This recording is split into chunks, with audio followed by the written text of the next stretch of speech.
I graduated with my master's in sports psychology in 2015.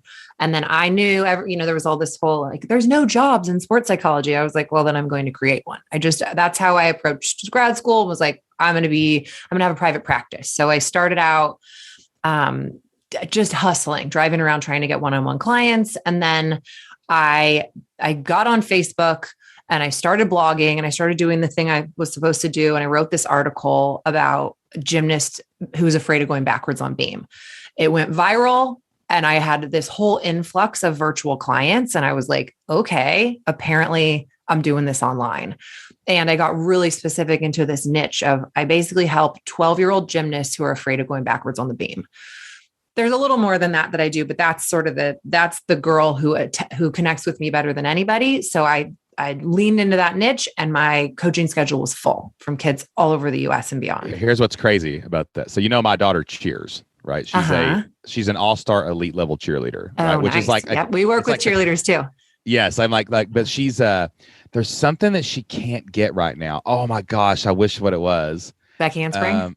No. She's level 5 gymnastics. Oh, wow. Or something Okay. Like that. Yeah. Like she's 10 and she's like, I can't remember what it is, but anyway, it's so funny because this is like my soul right now. This is my world. Like she's like one thing away from like getting to level 6 skills or something, That's the story that we work with all the time, where it's like, I had the skill, then I lost it and now I can't get it. If I don't get it, I can't move up to the next level and I should be able to do it easily. And my whole life I've been so talented, and what's wrong with me? And it's this big stress. That was my story. So of course that's who I attract. So then I was like, well, I have this baby and I have this private practice, and I eventually wanted to create something online. I had a mastermind partner at the time who was like, girl, don't wait until you're pregnant with your second kid to start thinking about creating a membership. Like, if you know you're going to need maternity leave at some point, start it now, so that you've got 2 years to build. And I was like, what? And so another woman in that same group was like, you've got to listen to these people from Kentucky. They know what they're talking about.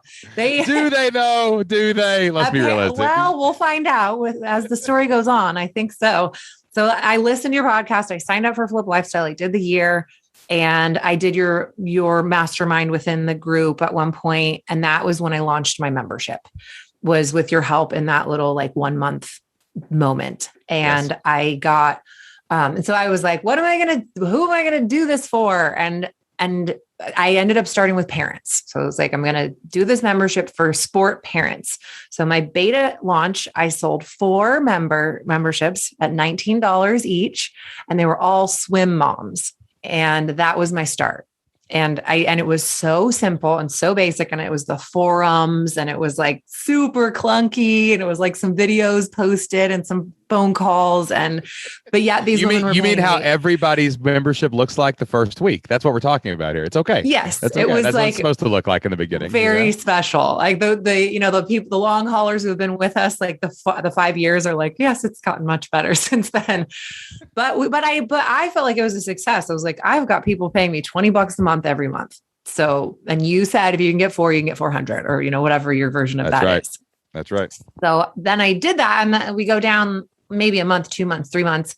And they're like, you know what? We don't want to teach this to our kids. We want you to teach it to them. And so it shifted and became a membership for families and athletes. So, because the parents were like, we just want to back off and feed our kids and let you fix them, because all they're doing with us is pushing back against anything that we're saying, which is what you're supposed to do at age 12. It's developmentally correct. So that's part of the growth. I was just telling Isaac that last night. Isaac and Anna got into a fight. It was a banger too. They were going to kill each other. And because they're 10 and 12, they're going to do that sometimes. And Isaac was like, he had this look on his face, like he was like I could just see him thinking about bowing up on me. You know what I'm saying? And I was like, you're really mad at me right now, aren't you? And he's like, yes. And he's like, and I'm like, you're thinking like you just thinking about hitting me in the face or something, aren't you? And he goes, yes. And I'm like, and I go, that's normal, bro. I don't blame you. And he calmed down once I said that. I was like, I get it. I wanted to do the same thing. Right. So when I found out I was having a girl, I talked to these gymnastics moms. I used to coach gymnastics, and I was like, how do you do it with these 12-year-old girls? And they're like, if they didn't push back against you, you'd never let them leave. You'd never let them leave. So it's necessary. And And I believe that's true. 100%. I'm still in the snuggle phase where I'm like, get out of my bed, please, and let me get a full night's sleep. But we're definitely leaving the snuggle phase and going into dad's an idiot phase. That's that's the phase that I think I'm moved into recently. Yeah. You'll hang out there for like a decade probably, and then you'll be cool again. Thanks for helping me feel better about this situation. There's a light. It's just far away. So you get your launch, you get 4 members, and then you start evolving. You start seeing like the parents are wanting you to like do the coaching, do the training. The kids are going to be more involved and engaging with content or whatever. So like what happens? Like how does this grow so much? So then I switched it and was like, okay, I'm going to do a little mini course live for kids on how to overcome their fear in gymnastics. And I basically just fully pivoted, did a live launch and said, it was a webinar based on, I think, probably what you guys taught at the time. And then I got like a dozen members in paying, I think it was $39 a month, and then continued to build and raise the price. And over time it went up to 49 and then 79. And then I started offering a basic membership. So they didn't get the weekly group training. They just got access to the courses, which all the courses were just live group trainings that I packaged as courses.